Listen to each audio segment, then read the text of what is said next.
Welcome to the Bold Analysis, ladies and gentlemen. I'm shooting this video in Nyeri Referral Hospital. So I rushed here very early in the morning after receiving a distress call from one of our subscribers here, and we always say humanity is first. So it was about her mother, anaitwa Njeri, is it Njoki? Someone called Doguma. For people who know Nyeri, you know this place. Yeah, so there was quite just a big distress. So yeah, decided to come along with her. Sometimes humanity comes first, and we've been able to see her. She was suffering osteoarthritis, so needed some knee braces, yeah, urgently. And I think we've gotten that. That's what you've got there. Yeah. So I've been here. I'll be in Nyeri. I think if I also get some few interviews here and there, I'll be so glad. So that's why I'm in Nyeri. Now, I wanted to do a very quick analysis because I know I just read something in the newspaper today, and this is about the UDA party. Now, according to the law, the Kenyan Constitution, the state civil servants are not supposed to hold political party positions. That is why when Musalia Mudavadi and Moses Masika Wetangula, Mudavadi was given the position of Prime Cabinet Secretary and Wetangula given the Speaker's position, they had to relinquish their party positions at ANC, Mudavadi at ANC, and Wetangula's position as the party leader of Ford Kenya. So apparently, now as we speak, there is UDA party grassroots elections that is supposed to happen in December. And Mudavadi, who is the head of government operations, and also the Attorney General, that is the former Speaker Justin MUTURI, who also relinquished her position as the party leader of Democratic Party, advised the government that head and CEOs of parastatals should not engage in party politics. But UDA party is insisting that CEOs and heads of parastatals can engage in UDA politics, and in fact, they want them to vie for the UDA party positions. So there are quite a number of positions that is going on, and this matter has been a bit contentious. What many do not really see is the reason why William Ruto said they have enough people outside here, the members of parliament. There are also other people that vied for some positions and they did not get, that can still take up the party positions. But the UDA team are insisting on that. And of course, they are moving to defy that constitutional provision that heads of parastatals and CEOs should not and are not supposed to engage in party politics. So that is a matter that has been really extensively discussed, with many insisting that it is actually a breach of the Constitution. Of course, and though it has come at a point when I remember in Nyanza, heads of parastatals and CEOs have been camping there running some projects. And it seems in William Ruto's government, one of the responsibilities of everyone in government is to make sure that William Ruto gathers more votes. Now, you will even see that cabinet secretaries, I see Salim Vuria, the mining cabinet secretary, the former Kwale governor, was with the president and was campaigning yesterday. And it didn't stop and start with him. There are quite a number of other people, other civil servants, who are not supposed to politic, but they have been extensively involved in the UDA political campaigns, with questions about this. So in this podcast, I want to tell you the inside game why William Ruto wants these heads of parastatals to be involved in UDA politics. Remember, I want to use a very good example, Nyanza. Before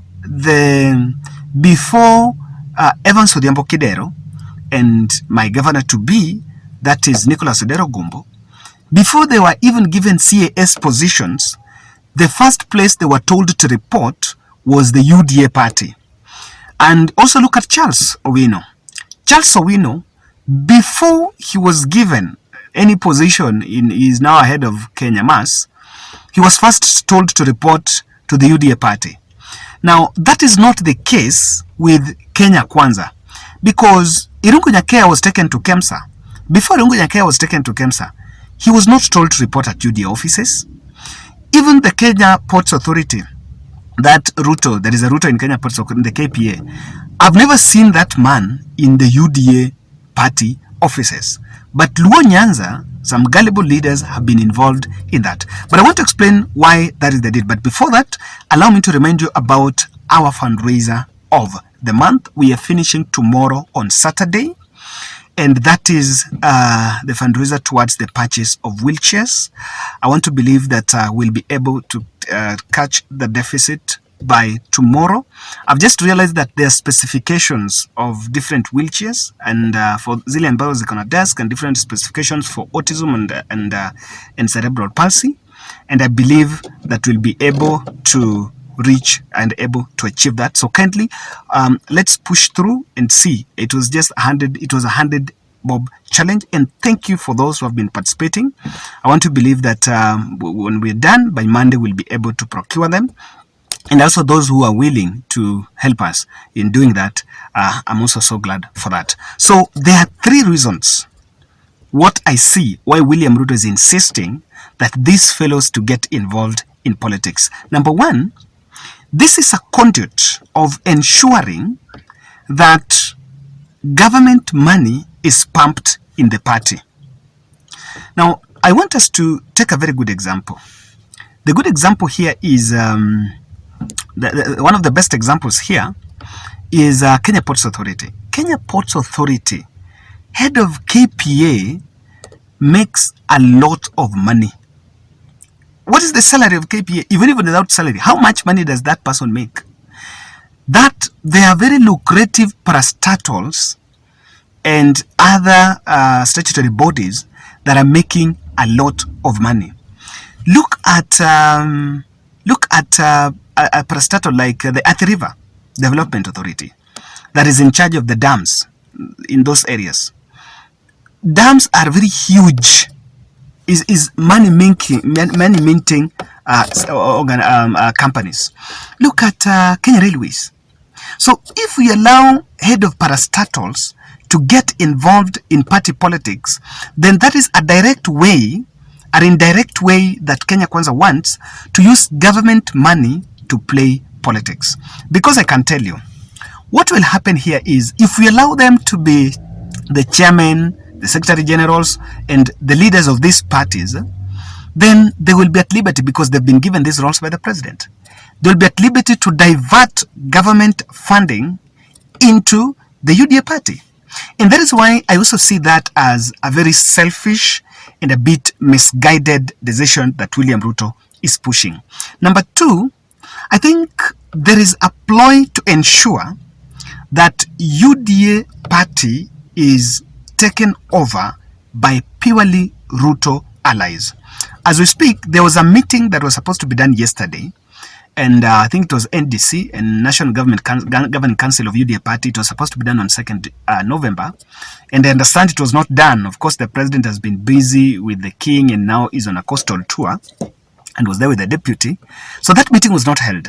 That meeting was to discuss if the grassroots elections are going to be held in December or not, or is going to be postponed. Rigathi Gachagua team had been insisting that they want to take a share, they want to get a share of the party, that first Secretary General of the party should come from Mount Kenya. That's number 1. Number 2, they've also been insisting that whichever way, they must be in charge of that party. And that has failed. Now, if we go for heads of parastatals, first, these are people that they will bulldoze the party. These are people with financial muscles. And most of those positions they've gotten them under the mercies of the president. The deputy president does not appoint anyone in this government, especially in those parastatals. It's under the mercies of the president. And so that will put the party under the command of William Samoei Arap Ruto. And I think that's not going to be a good way to put it. Because if you look at competence, let Let politicians play politics, and let's get professionals to do the professional work. So that is one of the gist. I am just wondering, how will the head of Lake Basin Authority, how do you expect that man, how can someone hold two offices? By then, let's reason. Let's just reason this way.